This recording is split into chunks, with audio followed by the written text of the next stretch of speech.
Hi, we're here with Paul from Verenti Bikes, and he's going to show us the new Regos range of bikes. His top of the range, all carbon machine. Yeah, the game plan with Verenti is we wanted to build a UK designed sporty brand of bikes that caters solely for that audience. Somebody's going to spend many hours in the saddle as opposed to a racing whipper who's after the lightest and a race orientated bike. So it feels fast, it is fast, but doesn't beat you up.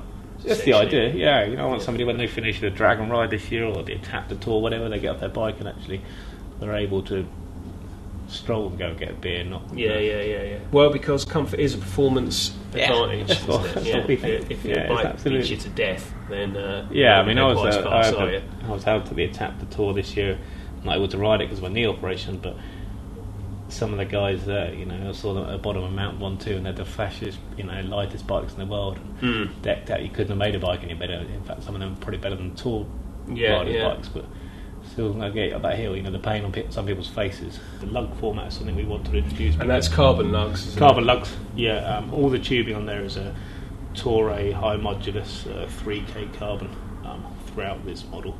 And basically, it stemmed from me riding the Dragon Ride a few years ago, where I was struggling up the Regos. I thought to myself, actually, a bike that's super stiff and too stretched out isn't good for an old sod like me with a little bit of a bad backache and what have you. So all the Verenti bikes have been designed for that.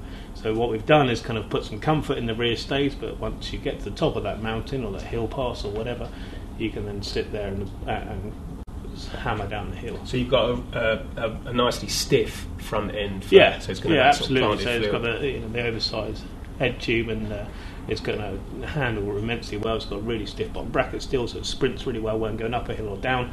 But with the shape and how we've played with the stays, both chain and rear stays, there is an element of comfort in there as well. And this isn't like you haven't gone to Taiwan and said I'll have that tube and that lug. No, there's a point last year when we were playing with sampling. Maybe I wish I had done it. The idea of the lugged format is that it allows us to offer more size than just a standard monocoque. Right.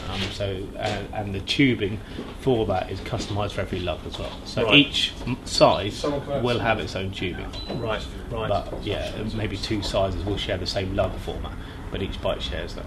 And then obviously the strength around the bottom bracket area and what have you is according to each model. Everything is our own.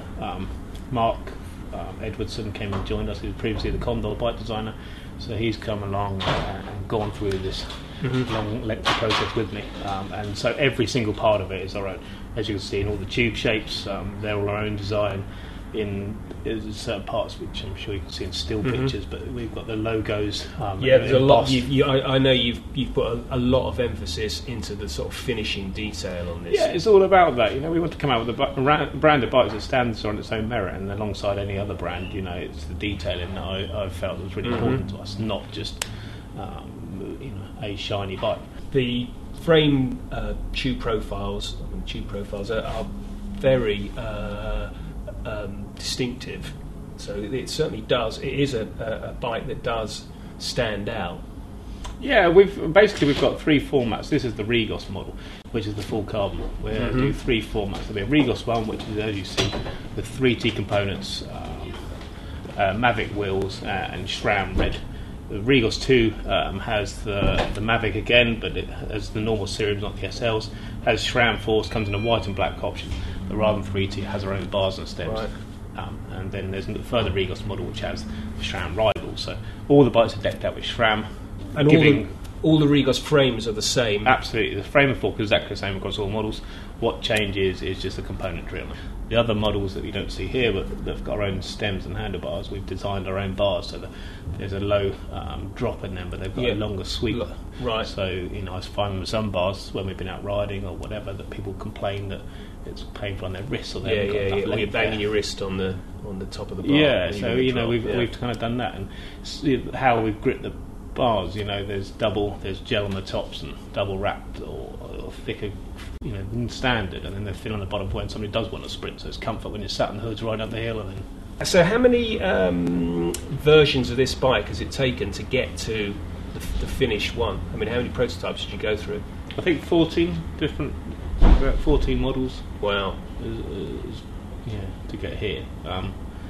So what were the main things that you were changing along the way? I mean, were the shapes of the tubes? Top tube length. Yeah, I mean the tubing shape we kind of was very early on. We kind of played around the actual tubes before we got the frames. I'm quite happy with that, and the visual looks a bit. The first few models that came through was the top tube length was the first thing we changed. Right. And shortened that fraction. Then it came to stays, then the performance and how the strength of the bottom bracket area and how the bike sprinted. Yeah. People probably wonder about the Regos 01. I take it that's the coordinates. Yeah, absolutely. And on each bike for various models, whatever it is, be it the Malouk, which is obviously a famous climb, Cornwall, or the Regos or Kilmaston, the village where I guess a lot of the training and testing of these bikes started taking place. There's the decals on there. It's kind of a little map of how do you get from here to there and back via a nice little route. So, nice. But the Regos is important for us. We partnered up with Dragon Ride, and we're the main headline sponsor of that. We've got some exciting things going to take place at that event, and that was where this kind of the brand formed. It was on the Regos Hill, and like I said earlier, miserable man here with an aching backside and needing new bikes. So.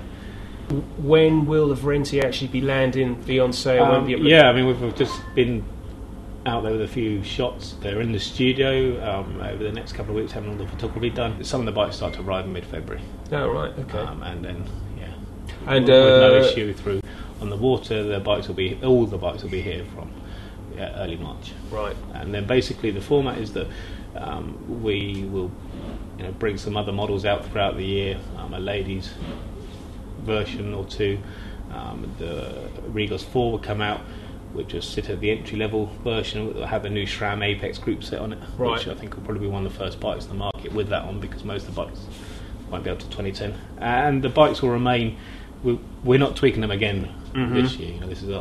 We're just going to make modifications as the progress. What I want to get away from is kind of as soon as 2011 comes, everyone clears that out, says, "Oh, here's a new bike," even though it's the same. And we don't kind of agree with that. So we're just going to put the bikes in the marketplace, much like a car brand. There's that model, and evolve it as it goes along. Yeah, absolutely. All right. I can't see any reason to change it otherwise. We've got the very latest gear and components on there. I'm immensely happy with the frames. So.